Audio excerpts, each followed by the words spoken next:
and they can officially see what we got going on. What's going on, everybody? We got Dan Schneier, Nick Falato here of the Big Blue Banter podcast. Fellas, what's going on? How we doing? How we feeling about this football team that has won so many games this year and that we're so excited to talk about? Not feeling absolutely great about the football team, but I will say this. Feeling great to be here with you, Justin, with Nick. Nick's actually in the area now. He moved out of Jersey, but he's back in Jersey visiting for a little while. So that's fun. And it's a good time all around. It's around Christmas time. Even though I'm a Jew, I still like Christmas time and always will, because I feel like everybody's happier around this time. Like you can, just random interactions with people. They're better. And so that's always good. I'll say that. I will say this, though, Justin. We talked about this before the pod. Bobby, who is apparently missing a full week now with the flu. It's crazy. I had about something like a flu a couple weeks ago. Me and Nick recorded every single podcast, made every appearance. So You know what? I'm not so sure Joe Judge would stand for this. Bobby can't appear on screen. Bobby can't record via the flu. Like, take some medicine, take a Z-Pack and get back on the air, Bobby. What the hell? I gotta find this picture that or a screenshot that I grabbed on Sunday, and I have it right here, and I will throw it up on the screen. But Nick, tell me how you are. I'm gonna throw this up on screen. How are you, Nick? Thank you for joining us. I'm excellent, Justin. Excellent to be talking some New York Giants football. Wish the product was better. It is absolutely abysmal. It's an eyesore, and somehow Dan and I get through that all-22 film for the Big Blue Banter listeners, and it's never fun, especially on offense. Defense is tolerable. The offense is abysmal. Yeah. So Bobby, this past weekend, I'm going to take a really bad screenshot. Bobby this past weekend was just laying on the couch, microphone right in front of him, almost lit like a candle.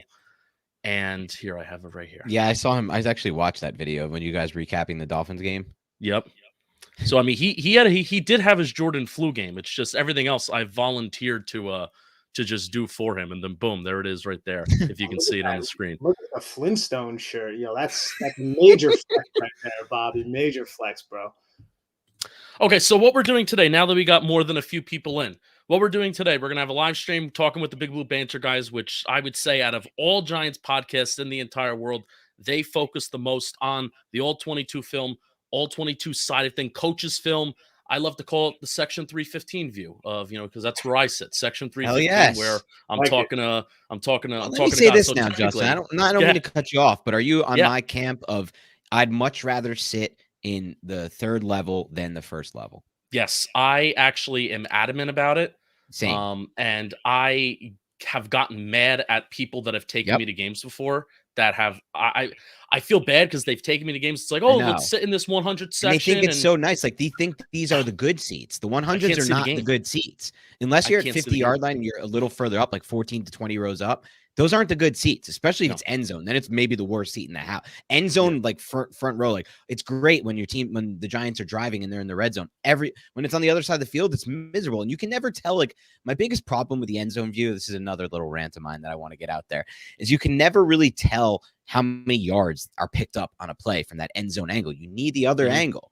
And so just a big proponent of the best seats in the house for me would be like mid 200s, 50-yard line. That's the best in the house.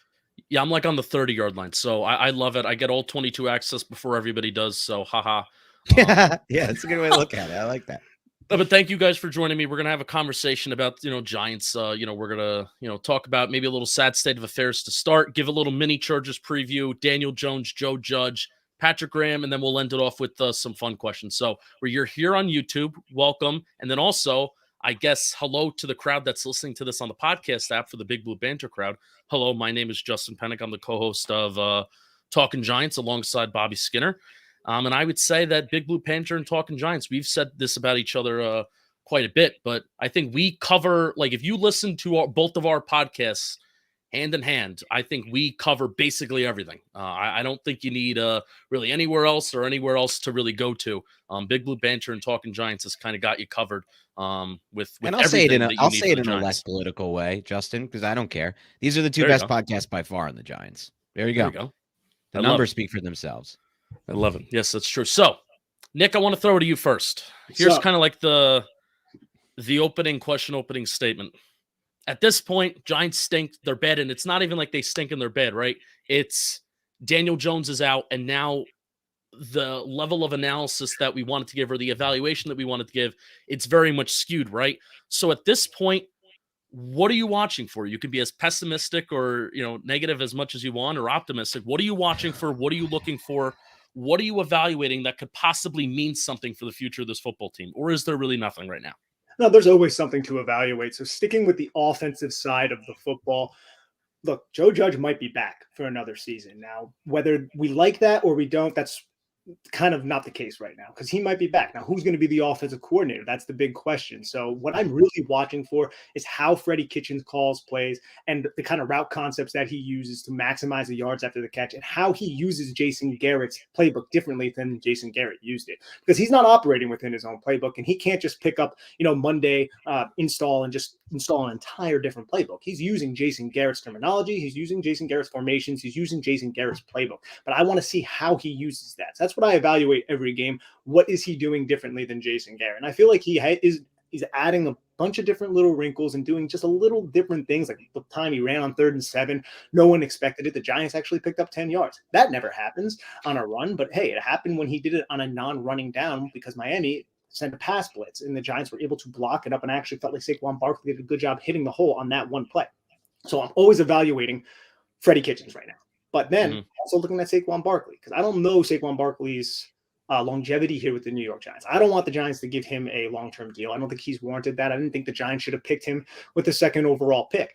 But he's still a very talented and athletic running back that I feel like is not maximizing his potential and his athletic potential with the indecisiveness that he kind of has when he possesses the football. So I'm looking at his abilities behind this makeshift offensive line that does not give him a lot of room to operate. But at the same time, he is still leaving some yards on the field.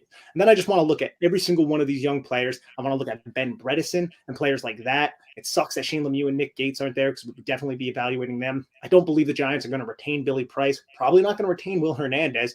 Matt Parrott can barely see the field. Nate Solder, he's gone. And then Andrew Thomas is the one guy that we can all look at and just be like, there we go. Yeah, that guy. Yeah. He's pretty good right there. So it's really just kind of evaluating for the future, evaluating all of these young pieces within Freddie Kitchens' Jason Garrett playbook, and how Freddie Kitchens uses it, obviously.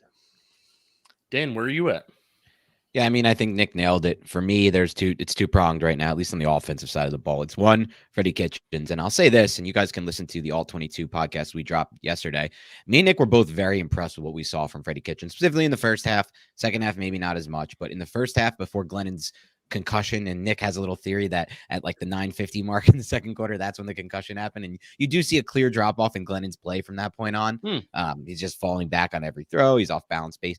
But there were a lot of things to like about what Freddie Kitchens did, and he won't get any credit for it because the Giants ended up with just 9 points, and they didn't move the ball at all. But that's an execution thing. He had Glennon at quarterback. He has a horrific offensive line, and more so than even just the problems with the personnel right now, they're not in sync at all on the offensive side of the ball. I haven't seen a team run a worse screen game than the Giants, and he actively tried to get the screen game going. Even the new wrinkles he mixed in, like the push pass to Barkley, it's poorly blocked. The fake push pass to the screen to Booker, a call I loved. Show push pass earlier in the game, which I wanted them to steal from the Chiefs anyway for years. Then come back to that, fake it, and then go to the screen to Booker. Great play call, but of course, Schneier can't get out. The blocking is just atrocious on those plays. They're not in sync. So I want to continue to see Freddie Kitchens do things like Nick said, catch defenses off guards with play calls. What's an example of that? Well, Nick's broke it down perfectly. It's run the ball on a 3rd and 6 occasionally, 3rd and 6, 3rd and 7, whatever it was, when the defense is expecting pass. And he did that well in the Cleveland game last year, by the way, in his one audition. So that's my number one thing. But the other thing is like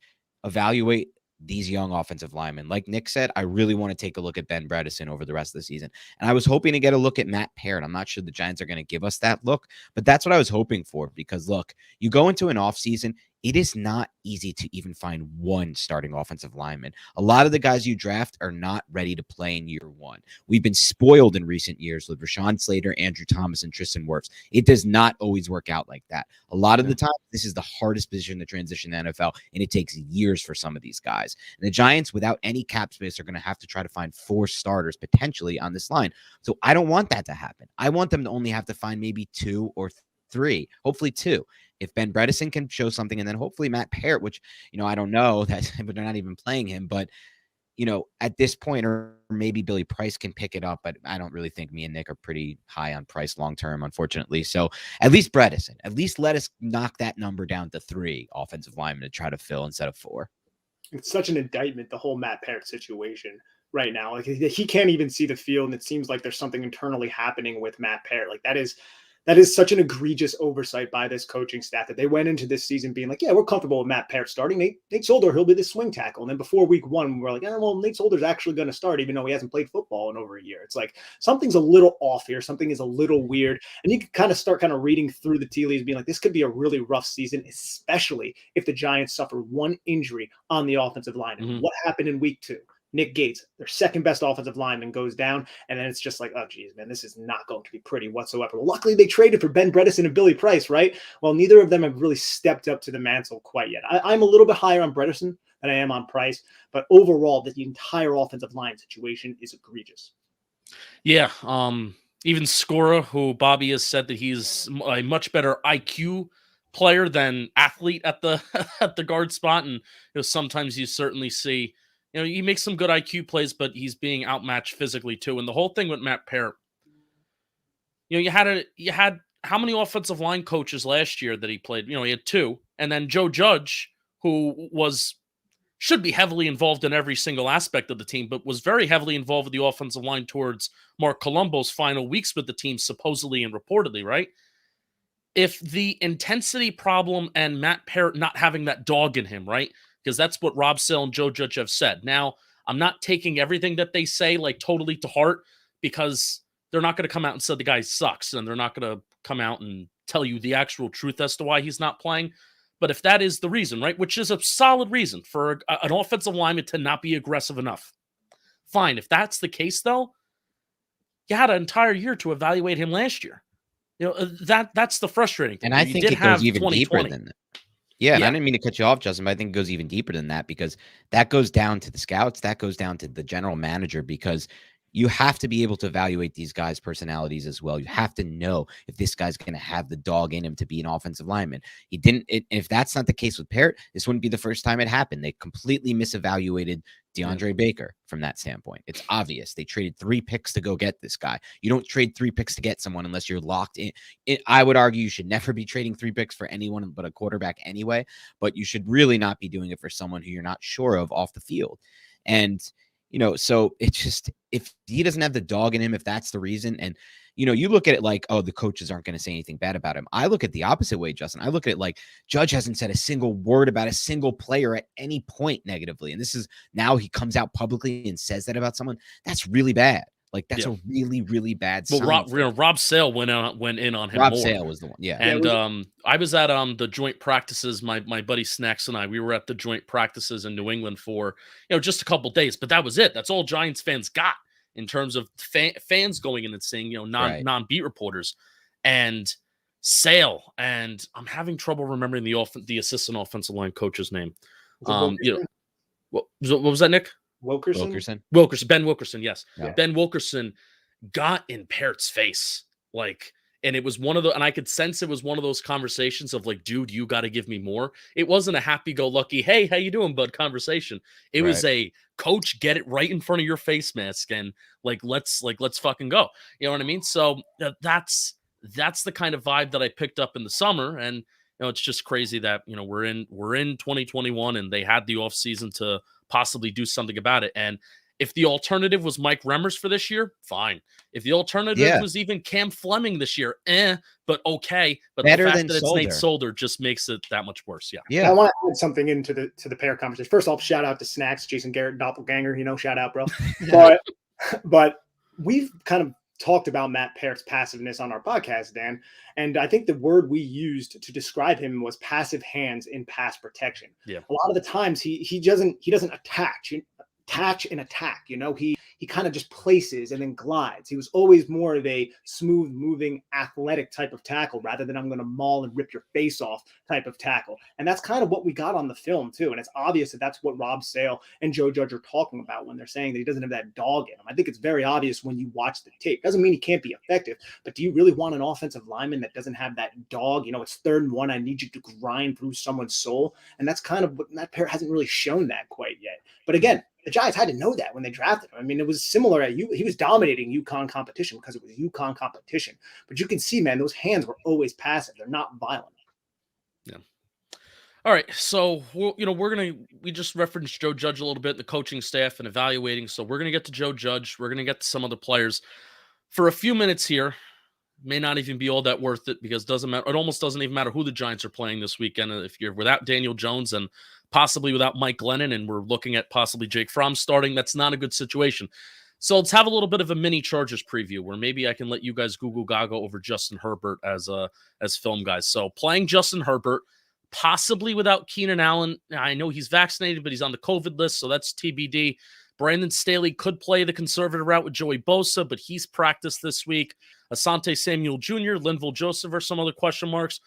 But at the end of the day, guys, I'm expecting like a Los Angeles Rams type of game for the Giants where it's just going to be kind of, maybe the first quarter the Giants are hanging in there, which has been the entire status quo of this year. The point differential for the Giants throughout the first quarter is only -1 this year, but I think it dips down to almost -60 in quarter two, and then it gets worse from there on out. So could be a close game in the first quarter, but I think the Chargers ultimately pull away. What are we expecting from the Chargers this weekend? And like I said, if you want to Google Gaga over Justin Herbert, I'd be all ears. Well, I think if they had all their receivers active, and I just actually saw from Daniel Popper that according to whatever it is, I don't know why this is the reason, but based on the close contact thing, Mike Williams actually might be cleared by Friday. So Mike Williams now apparently might play. Keenan Allen, I think, is out, more likely to be out, whatever it may be. But they do have some talented guys behind them. Josh Palmer is a rookie who we loved in the draft. We thought he should be drafted a full round ahead of where he was drafted. Great steal, I think. And we just talked to a Chargers beat writer, Steve Haglund, who said, the film looks really good on Palmer. And so he might get a look.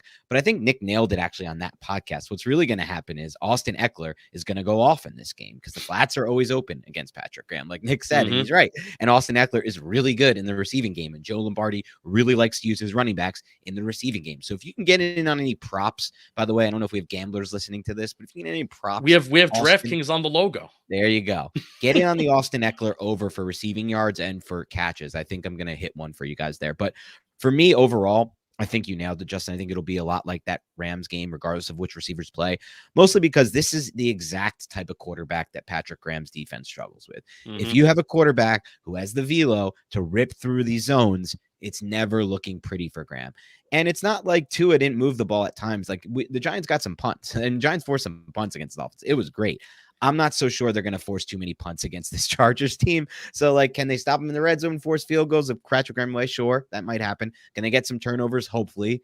But without an offense moving the ball, it just doesn't feel like they're going to keep this one as close as they kept Miami game. Yeah, it's kind of crazy because I like to look at the stats side of things. And I looked last year during Herbert's rookie year, and then you look this year where, you like to think of Herbert, big arm, right? Big arm. His intended air yards is probably one of the highest in the league, or at least it's maybe a little bit above average. And then it's actually kind of similar to Daniel Jones, but the difference is that, this is still an offense that's able to score points. This is still an efficient offense. And that's what very much makes the Chargers offense different from the Giants offense. So that's why I think Herbert, in the way that he operates, if that intended air yards per pass attempt is kind of low and they're still successful, that's exactly what this Patrick Graham defense doesn't like, when you're able to target that intermediate part of the field and kind of methodically just move the chains from there. So, Nick, what are you feeling? What are you thinking? Yeah, I look at the 10-point spread, and I'm not confident that the Giants will compete in this game. 10 points, if Patrick Graham's defense, if they get a Dory Jackson back, if they can force field goals, maybe they would be able to possibly cover that. But I'm not overly optimistic. And I'm looking at this game. I looked at the Miami game. I don't think it's really comparable. Miami's offense is just a quick RPO, get the football out of Tua's hand very, very quick, get everything out of the hand, force the Giants defense to respect a running game that we don't have by entering the RPO mesh point, essentially. Whereas the Chargers, man, I think Dan nailed it with the look, you're going to play zone coverage against us. We have a quarterback who's going to thread the zone. So I expect that intermediate part of the field, deep digs, deep crossing routes, to be a huge liability. And when they hit a couple of those, what's going to happen? You're going to have those underneath defenders. They're going to sink a little bit more. Which is going to open up more passes to Austin Eckler in the flat, out of the backfield. And also Eckler is one of the best receiving backs in the National Football League. Look, Joe Lombardi, their offensive coordinator, comes from the Saints. We know what the Saints have done with Alvin Kamara in the past. It's similar to what they do with Austin Eckler. So I'm not looking forward to anybody who has to play Austin Eckler in fantasy this week or anything like that. I'm not optimistic at all. I would think I would actually might be, and I don't even, it's kind of gross saying this, be more optimistic if Mike Glennon is playing, because I know Mike Glennon is a turnover prone machine, but he at least knows this offense. Like Jake from State Farm, he doesn't know this offense right now. Yeah. Like, that guy, like he's going to get, thrown to the wolves out there where Derwin James, possibly Joey Bosa, looks like Asante Samuel is going to play, like you said. So yeah, 10 points. I mean, I'd probably lean towards taking that spread, but it also is contingent on, I think, Mike Williams being there, because I think they're going to be much more aggressive if they have Mike Williams and Keenan Allen. And if they don't have them, they're probably going to go with more Austin Eckler in the flat, more Donald Parham, and 12 personnel with Jared Cook as well. All right, I'm glad that's over. Me too, man. Me freaking too. I hate talking about the games coming up. But now let's have a conversation. Like this for us. It should be fun. It should be. It should be. But let's have a conversation that I think a lot of people want to have, but also a conversation that I feel like we have every single week. It's just unfortunate. This is a losing football team, so you have to kind of repeat conversations. However, I think it's a complex conversation, and sometimes I find myself siding with different things each time I talk about Joe Judge. Each time I talk about the future of the Giants and, future of possibly the quarterback position, I find myself, depending on who I'm talking to and depending on like maybe how we're talking about it, I find myself talking like in maybe different stances. So let's talk about Joe Judge first. It is a simple conversation in terms of his future, but it's also extremely complicated. Why it's simple? I think a lot of fans, and even including myself, are of the belief that the head coach and the GM should be in sync. And we are operating under the belief that Dave Gettleman is retiring / just will not be here next year. I don't care how it's done. I don't care what the word is. He's not going to be here next year. So that's what I'm operating under the premise of. So it's simple. Head coach, GM should be on the same timeline. They should be in sync. Therefore, Joe Judge should be gone. That's the simple thing, right? The more complicated, John Mara is going to sit in front of a microphone or stand in front of a microphone at the end of the year. And Dan and Nick, I want to put money on it. He is going to say to all of us, I've enjoyed Joe's process. He is going to say those exact words. I've enjoyed Joe's process the last 2 years. The process, and Joe Judge talks about process all the time. I've enjoyed Joe's process that he's brought the last 2 years in terms of a lot of the offseason stuff that Joe has kind of brought about thinking and possibly maybe even trading down, free agent acquisitions. I'm not going to speculate into how involved he is because I don't know, but that's what John Mara is going to say. And what complicates John Mara saying that about a possible GM vacancy is I don't think you're going to have fans, even if there is an outside hire from outside the building, odds are it's going to have some sort of Joe Judge ties. Fan base is still not going to trust that GM because they're not going to believe when that GM says that I want Joe Judge as my head coach. So I kind of think with Joe Judge, we are almost in a lose-lose-lose situation with an open GM vacancy in terms of how we're all going to perceive it, because we're just not going to believe. We're not going to believe in what this franchise kind of gives us. That was a lot to handle. What do you think? I think the only way they're going to make us believe is that they come out in 2022 and they start winning football games if they bring in that general manager who is linked to Joe Judge. And you're right too, man, because if John Mara says that, like process, it's not a sound process to keep a head coach and bringing in a general manager. I mean, that's been on display before with the New York Jets not that long ago with Rex Ryan and John Idzik. Now, this could be different if they get somebody from New England who knows Joe Judge and who actually buys into that. But you're right. From a fan base perspective, I don't think we're going to fully buy into that, especially since we've seen Joe Judge through 2 years not really grow and not really develop his coaching habits to maximize our potential as New York Giants fans and people who cover the team to win football games. I mean, it's still uber conservative, still so many mistakes with the timeouts, and those things end up kind of leading to potential situations that could lose you football games, man. It really does. And that's my biggest gripe with Joe Judge right now. I really like everything he says in front of the microphone. You know, I think a lot of us like that, but this is a results-oriented business. You need to win football games, and he's not winning football games consistently. And the stuff that he preaches doesn't necessarily come to fruition on Sunday, man. All about attention to detail, all about minimizing mistakes. Well, this team commits a lot of stupid mistakes that loses them football games. Yeah, and I think my take would be this. You can look at I think Mike Tanier is the guy who, and I've been following Mike Tanier's work for 10 years. Before analytics was a thing, he was creating them essentially for Football Outsiders. And he was diving into some really interesting next level type thinking about roster building, about coaching, things of that nature. He did an article for the New York Times today. It did a much better job than any of us have done, in my mind. And that's to, but I'm not trying to put any of us three down, but we've all been in the same boat of trying to explain why Joe Judge's conservatism on these fourth down calls is a losing process. And he did a great job breaking it down. So I suggest anyone who's still on the fence about it, saying, oh, they don't trust the offensive line, this and this and this. This is why you don't, this is why you punt here. This is why you punt here. Just read that article because you might have a different perspective. I hope you do. So Judge as a coach versus Judge what he does in the offseason. All I can evaluate him on, in my mind, Justin, is what I see that he's definitely involved with, and that's the coaching in game. I don't know how involved he was in trading down. I hear the stuff, I hear the rumors. I don't know though. There's no definitive proof of that. But I would say this, as far as Joe Judge and the potential possibility, which I see to me seems most likely right now, which is they retain Joe Judge because John Mara doesn't want to fire a third coach in 6 years. And because, like you said, he likes his process, likes him as a person. He likes that he's held the locker room together, which is, by the way, just such a low bar. I hate the team didn't quit on him. That's like when that's like your main pro. Yeah, the team didn't it's quit that on that in continuity. If you're arguing, the team tried, and we should keep this guy for continuity. It's the similar thing with Jason Garrett back in January. Right. That's kind of a bad reason. It's a So there's that, but I will say this, I do think they'll retain him, and I do think, like you said, what will likely happen is they'll hire a GM who has some kind of tie to Judge or has a similar style of thinking.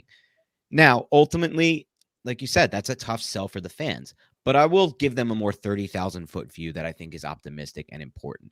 As long as you do that and you don't bring back Gettleman or Abrams, if Abrams had any part in the decision to draft Saquon Barkley and Daniel Jones, then you're taking a step in the right direction. Because my biggest fear of retaining Gettleman was that he was not going to have an unbiased opinion on whether or not to re-sign Daniel Jones or Saquon Barkley because he fell in love with both of them.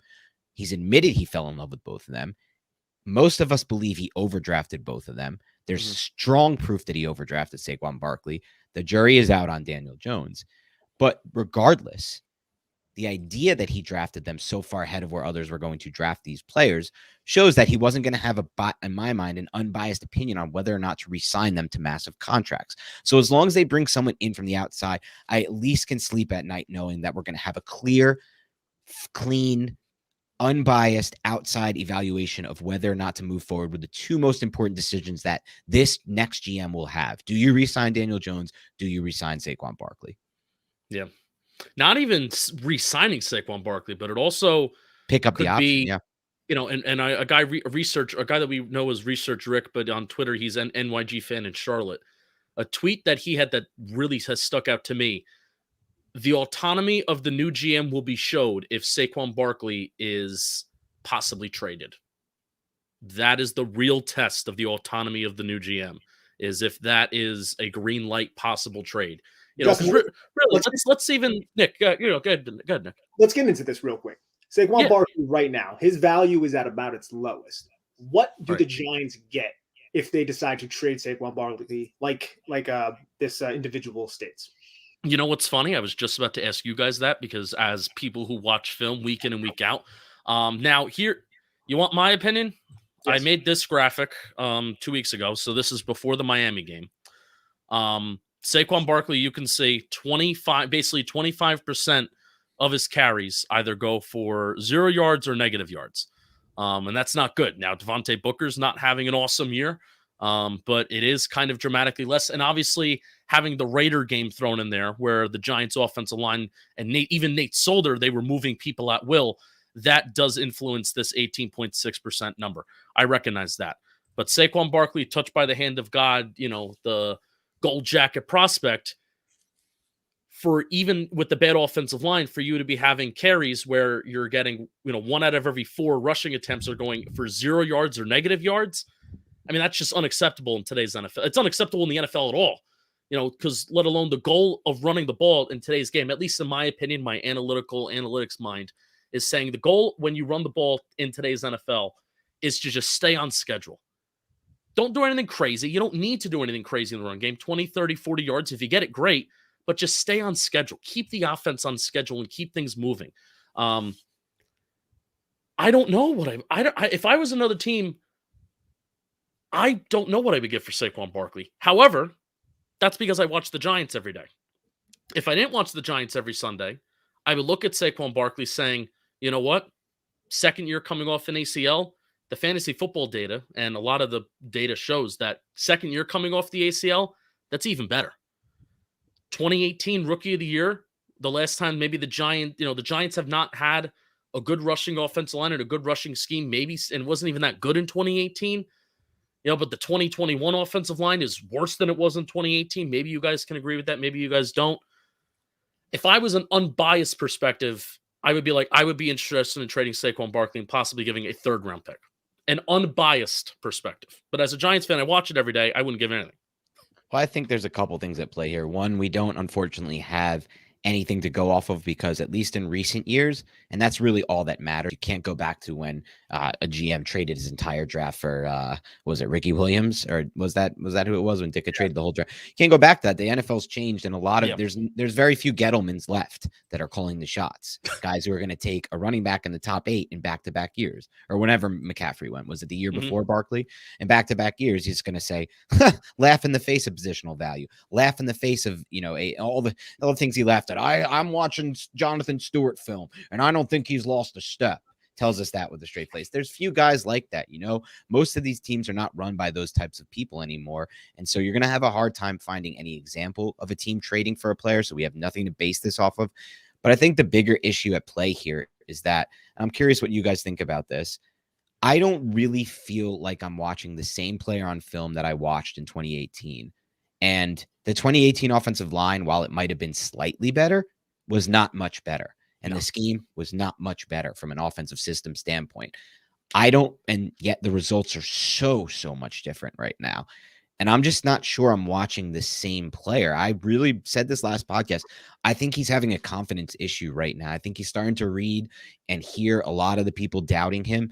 And the injuries are piled up, and he's trying to play through injuries, and he's not sure if he's fully back through injuries, but he's got to play because the people are talking and all this.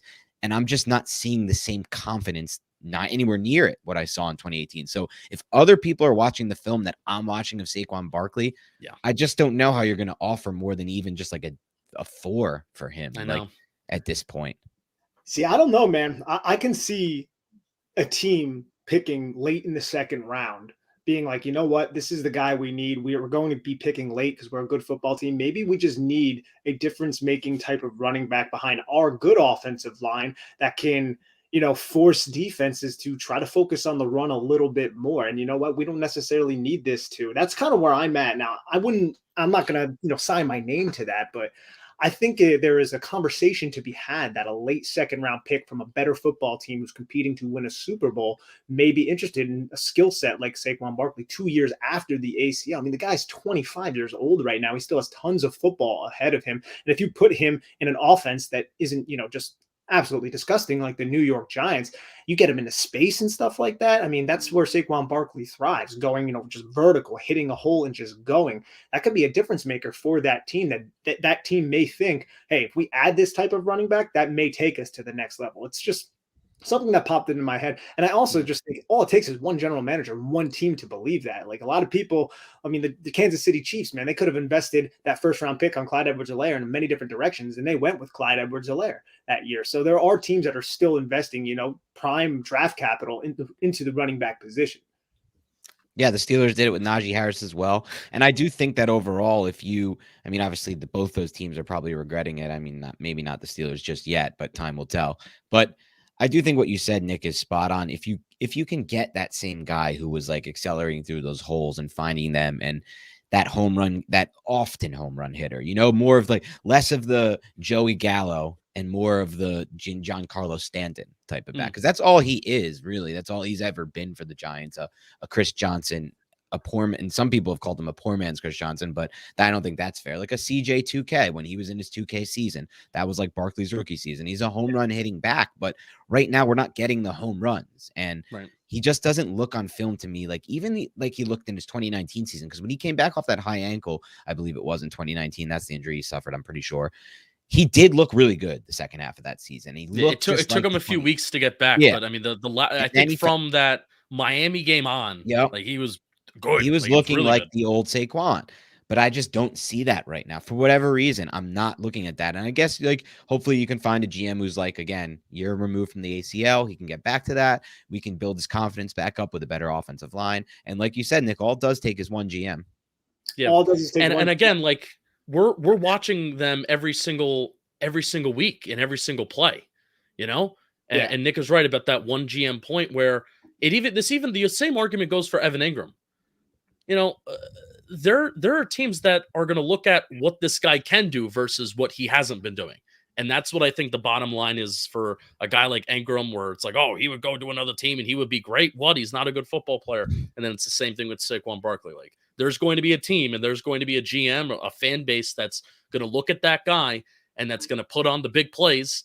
And this is what this guy can do for us versus compiling and calculating how many 0-yard gains or negative yard gains that he's had, like the psychopath that I am. So I think that's what it's come down to.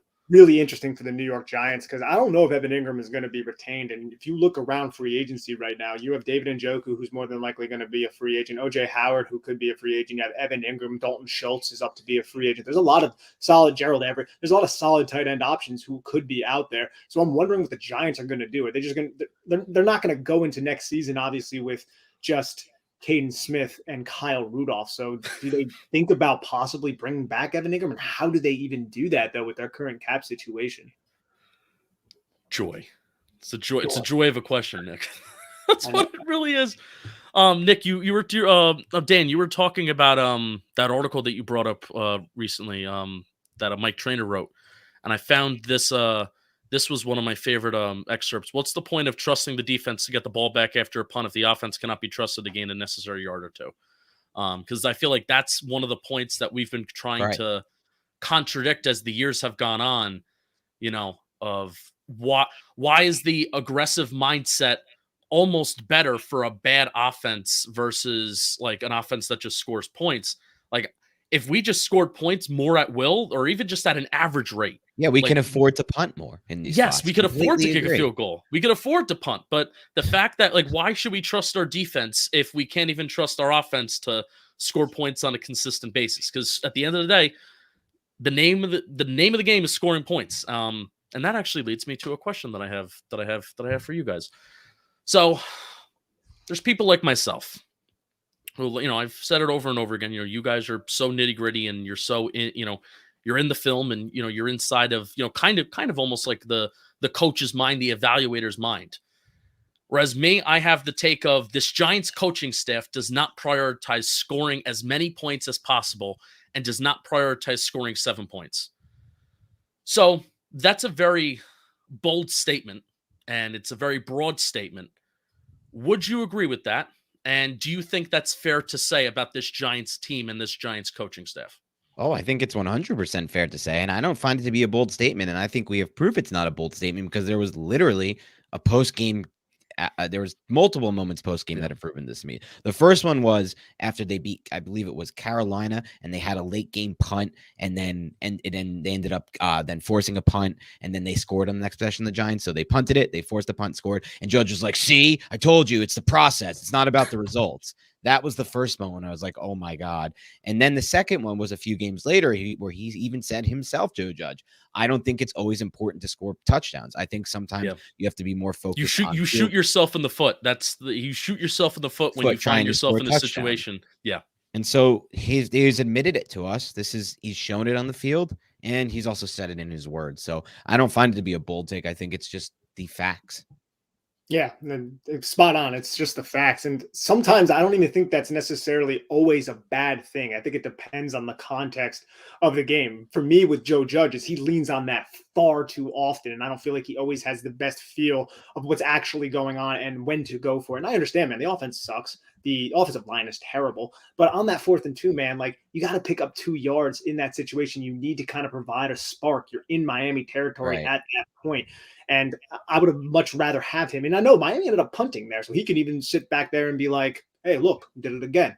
But you need to just show a little bit of aggressiveness. This uber conservative approach is not conducive to success long term whatsoever. Man, you can grind out these 17-14 wins and that's all well and good. But at the end of the day, you're never going to win big football games against really good teams with this current roster playing that way. And you're 4-7 heading into that game. Take a risk, man.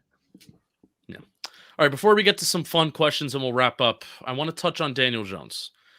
Daniel Jones, complicated situation that he has. And it still is kind of a wait and see, because if he comes back with this Freddie Kitchens offense, and if there's a game where there's 30 points, then some talking points may change, and that's ultimately why this sucks, because I was one to say that Jason Garrett was not the sole problem, but I think he was the biggest problem of the last 2 years. Complicated conversation, even that is too. But this is the 3rd year in a row where Daniel Jones is missing games late in the year. Where are you right now? And along with, Daniel Jones being the leader of an offense that doesn't score points, where are you right now with Daniel Jones? And where are you right now with thinking of the future of the Giants quarterback position? This is always the toughest questions. I'm going to let Nick tackle it first. It's tough for so many reasons, because it's one of the only questions I feel like if you answer fully honestly, sometimes people will just be like, oh, you're a hater. You're a hater. You're a hater. Because everybody's so baked into this excuse about, his offensive line's so bad and his coordinator was so bad. Throw everything out. You can't evaluate him. So Nick, take it from here, and then I'll get into my little spiel. Yeah, Dan and I, we talk about this a lot on the Big Blue Banter podcast. And look, I think Daniel Jones is a quarterback in the perfect environment who can win football games for you. But my question is, do you really want to invest a second contract into a quarterback that needs everything around him to be good to have success? And my answer to that is no. I don't want to. I will be fine, I think, picking up the 5th-year option, given that there may not be a better option for the New York Giants, and the fact that this draft class, and I haven't dove deep into this yet, doesn't seem that strong at the quarterback position. Daniel Jones, I think we've seen signs of progression, but it hasn't been completely linear. It hasn't been going up all the time. It goes like this, and it goes down a little bit, goes down. I feel like he's maneuvered the pocket much better than he did maybe early on in his career. I feel like he's still a little bit slow with his eyes. He's a little bit slow to kind of see pre to post snap what those safeties are doing, because there are windows and he's leaving points. He's leaving yards on the field. I don't think he's the biggest issue with this offense. I agree with you, Justin. I believe it was Jason Garrett, but it's not like he is putting this team on his back despite everything else that's going on. I get all of those gripes. I get the fact that there's injuries, that the offensive line sucks, but you still need to show progression from a film standpoint and not make those same mistakes. And he falls back, with that pressure's coming, he falls back and he starts making those mistakes, man. That's why everybody pressures him. I mean, Daniel Jones through week 10, I think it was the most pressured quarterback in the National Football League. Defensive coordinators look at Daniel Jones and they say, we're going to send pressure at him because he hasn't proven the fact that he can beat the pressure, because he just doesn't do that consistently right now. So I'm willing to give him another year, possibly pick up that 5th-year option. I'm willing to do all of those things, but I'm not tying my ship or my wagon, whatever, to him long term right now. He hasn't earned that quite yet. I love his athletic ability, but another thing about Daniel Jones that I don't love is when you use his athletic ability, he gets dinged up, and that's unfortunate. But this is 3 years in a row now, man. This is 3 years in a row. And if you can't utilize Daniel Jones's athletic ability, then he is a significantly worse quarterback. Significantly. Yeah, I've always said that, because you look at the EPA data, and it's when Daniel Jones has his best rushing games as a quarterback, that's when he's in the top 10, sometimes even top 5 in quarterback EPA from that weekend. But the games where he's not running the ball, at least when you don't count 2019, because he didn't do much design runs and running much in 2019 anyway. When you look at 2020 and 2021, there really hasn't been a game where, wow, Daniel Jones has been super productive, even not just counting the box score stats, because you're not going to stuff the box score in this Giants offense in 2020 and 2021. But even when he's been super productive, it's always been kind of relying on, well, is he producing the explosive plays with his legs? And now, Nick, you mentioned something about Daniel Jones versus the Blitz. Now, at least my theory and my thinking last year is, Jason Garrett's offense does not stretch the field enough and consistently and does not produce those explosive plays. So if teams don't respect your ability to produce those explosive plays and get beaten by that on a consistent basis, then we're just going to blitz the living shit out of you, right? Left and right, left and right, left and right. Now, so that's how I viewed it from like that Jason Garrett standpoint. How do you view and how do you weigh Daniel Jones against the blitz versus the schematic limitations of not producing those explosive plays, not stretching the field, et cetera, et cetera? How do you weigh those two things together, and maybe which do you put more weight on? Well, I think a lot of those concepts that Jason Garrett employed, spacing concepts, quick hitting concepts, stick concepts, are concepts that are designed to defeat the blitz. And Daniel Jones wasn't always quick enough to find that. And now this is a question that Dan and I have talked about, and I kind of want to pose it to you as well, Justin. It goes along with what you just said. How much of Jason Garrett's unimaginative offense and lack of aggressiveness was a product of Daniel Jones? I mean, what we saw from 2019 is that, that was not the most explosive offense. Sometimes I feel like we do exaggerate just how great Pat Shurmur was in 2019. Yes. I want to. Yeah. Go ahead. No, go ahead. It's the most exaggerated season by a quarterback you'll ever see if you really look at the brass facts of it. If you take a look at things like EPA, I did it again. That's the third miss. If you just take a look at the actual truth, look at the advanced analytics of that game. Look at how many games they weren't able to generate a consistent pass offense. It was a very overrated season because of the touchdown number, which was great. And also, and I want to get into this with Jones. I'll jump in now because I got to give my Jones spiel here. We'll talk. I feel like you're going to hear a lot of repeated stuff here because me and Nick talk about this so much, not only on the podcast, but off, that we have a lot of the same thoughts right now on this. I feel the overall 30,000 foot view, we'll do the macro level first. I'm in the same boat. And I've always been in this boat of, I'm not so sure I'm of the opinion that I want to build a roster around this type of quarterback long-term because the results haven't been great. Kirk Cousins, you can't win with him taking up that kind of cap space. The Vikings are proof of it. Jared Goff, it didn't work and they had to trade him.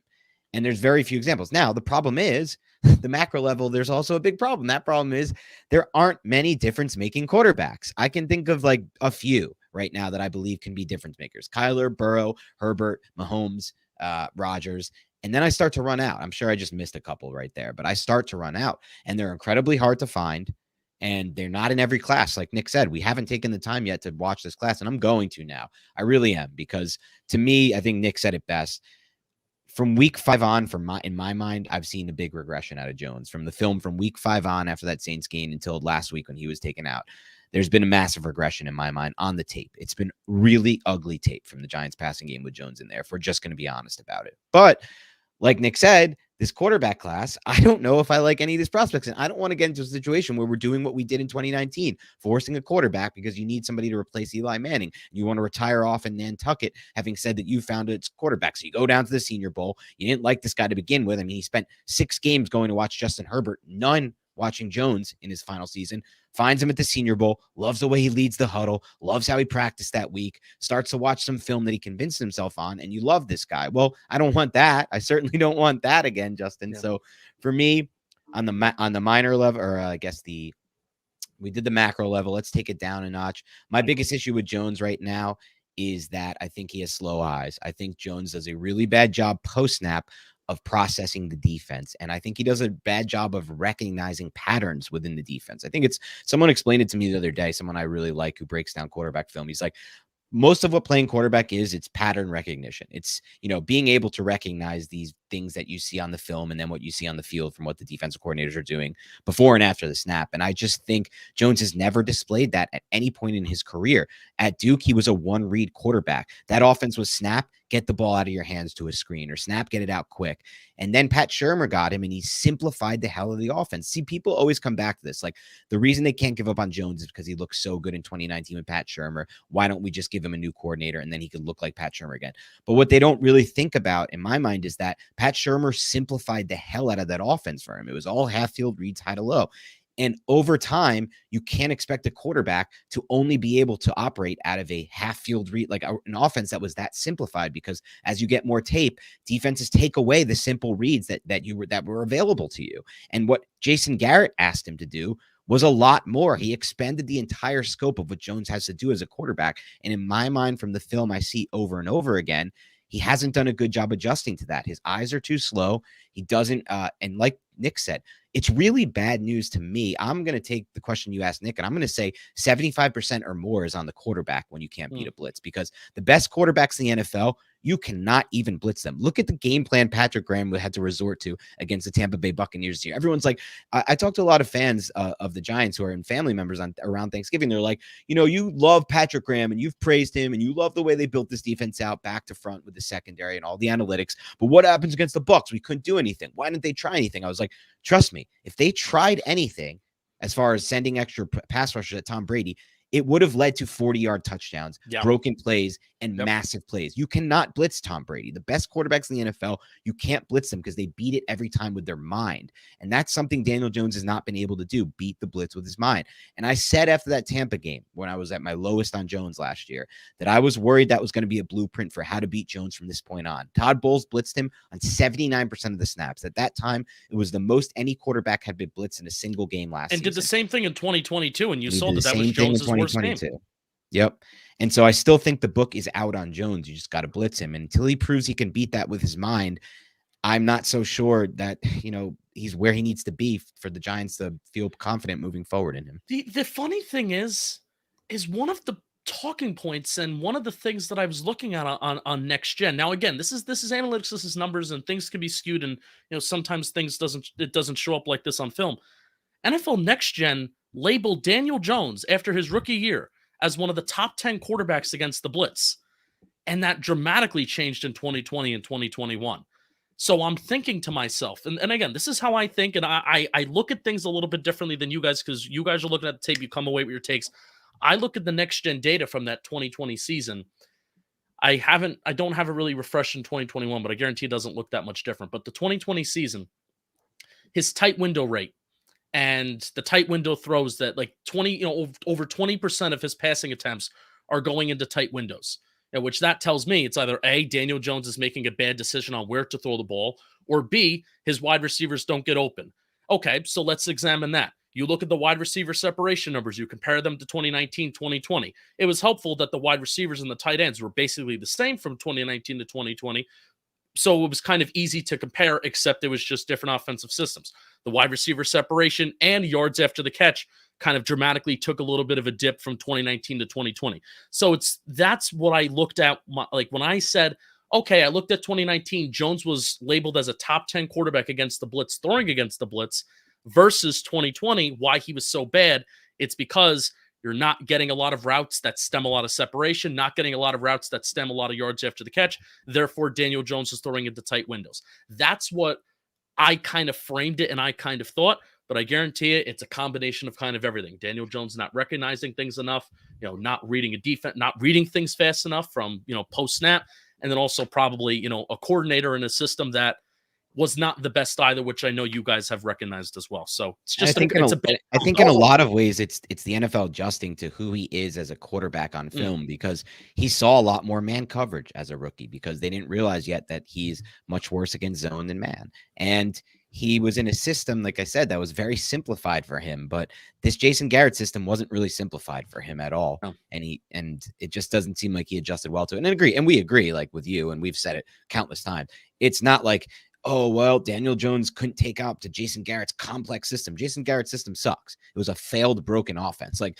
let me make it clear that this ain't all on Jones by any means. You also got to look at the philosophies of those two coordinators too. Pat Shurmur's philosophy was attack downfield. I'm trying to save my job. Let's try to win football games with this offense, because James Betcher's defense was terrible and they were able to put up points. Whereas Jason Garrett was very conservative because he had a bad offensive line and a quarterback who turned the football over a lot. So I think a lot of that goes into it. And to touch on what Justin was saying a little bit earlier about the collective issue of everything, you also got to throw the pass protection in there, because there were times to speak to Daniel Jones. Daniel Jones like, okay, no, I have a blitz here, but he's going to be protected by Saquon Barkley because I got this pass protection. He's going to fill the B gap and I'll be just fine. And guess what? Saquon Barkley missed his assignment, or Will Hernandez is missing. So there was a lot of pass protection breakdowns as well that kind of lead into that too.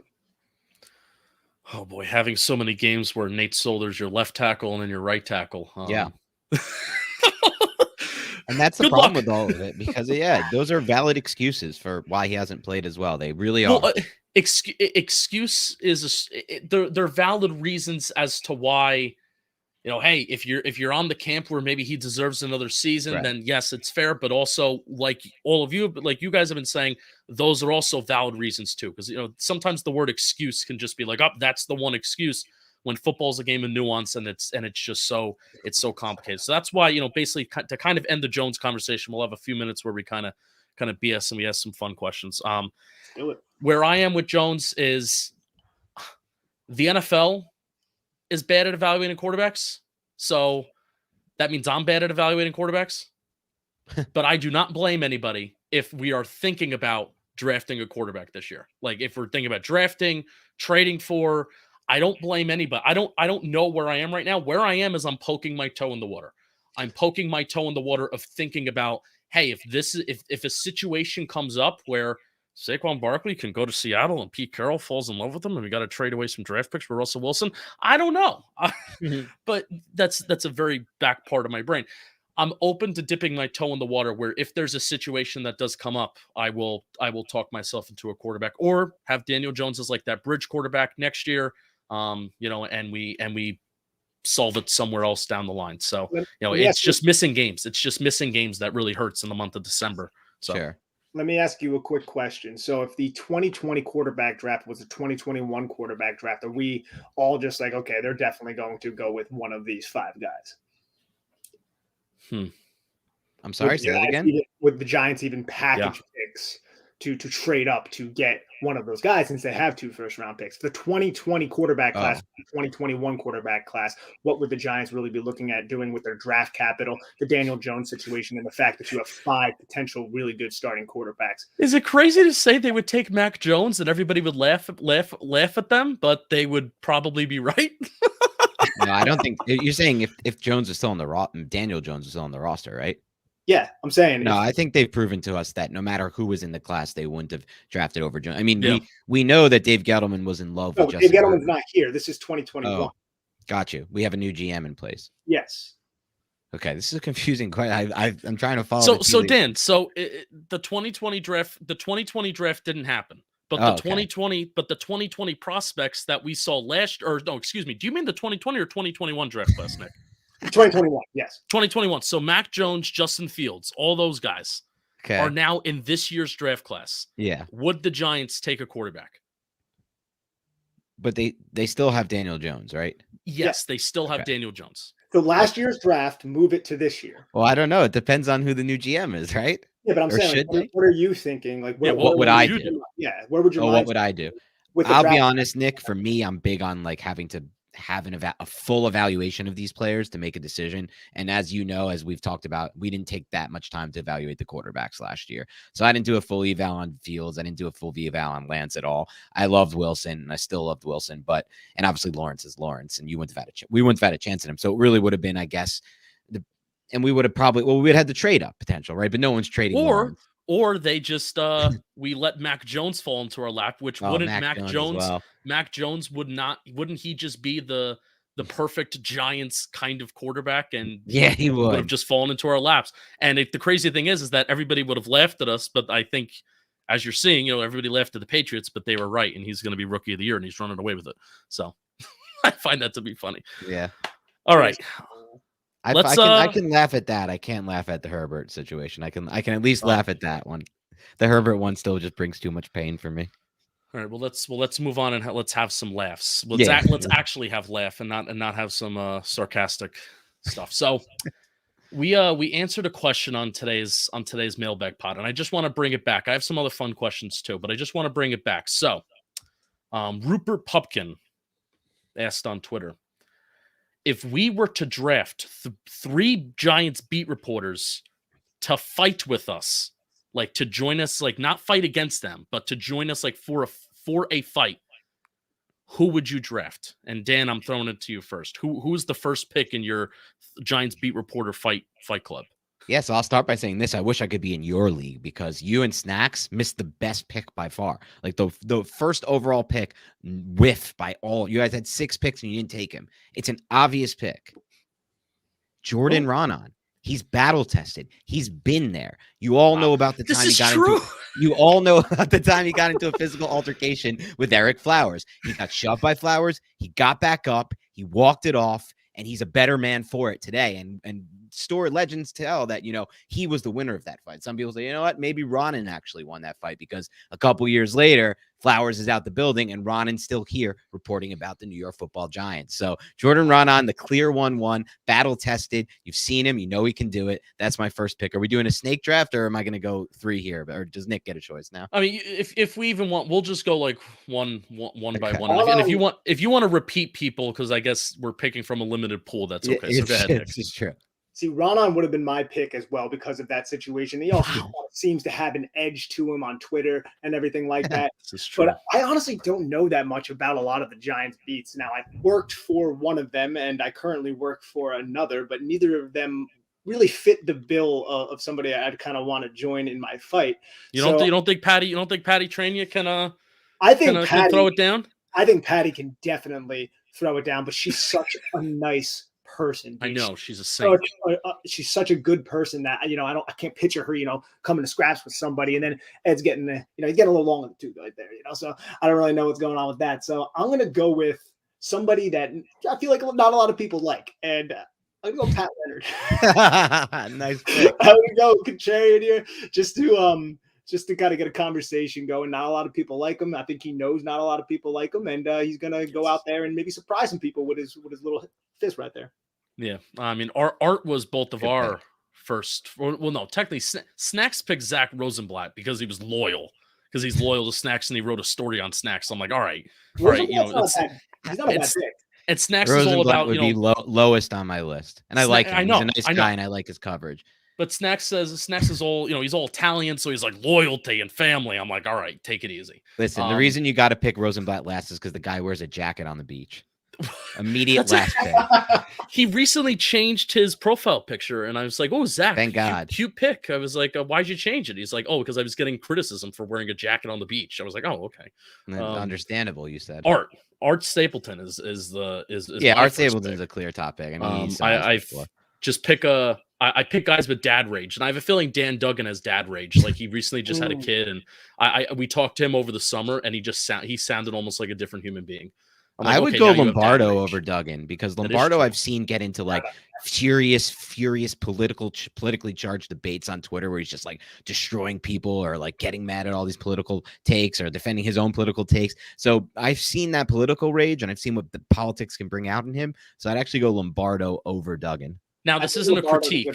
Yeah, this isn't a critique, but Lombardo is an Eagle fan, so I can imagine, maybe some of that Eagle Philadelphia, brotherly love coming out of him. I also said what I think that you guys would find funny, but you don't have to comment on it if you don't want. I always forget. I think it's Jerry's the beat reporter out of the Giant Insider people. No, it's Chris. Oh, got it wrong. Chris. We're not very fond of them, but the fact that he, and they're not fond of us, but the fact that he has that New York accent, I could see him being like, bada bing, bada boom, I'm gonna beat the shit out of you. So that's why I could see that, and that's why I drafted him. And he'll always be able to bring a weapon to a fight with that big pen. That is true. Where he was doing that, the film breakdowns. Yeah, so that's my second pick. Nice. Let's go rapid fire. Two more rapid fire.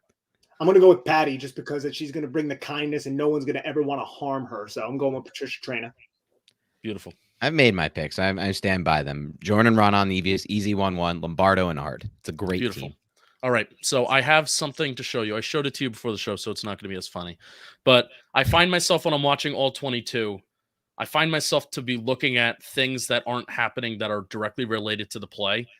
So this is my favorite moment of this year, where it's a third down. Logan Ryan and Gibril Peppers are going to make a nice tackle on the running back here.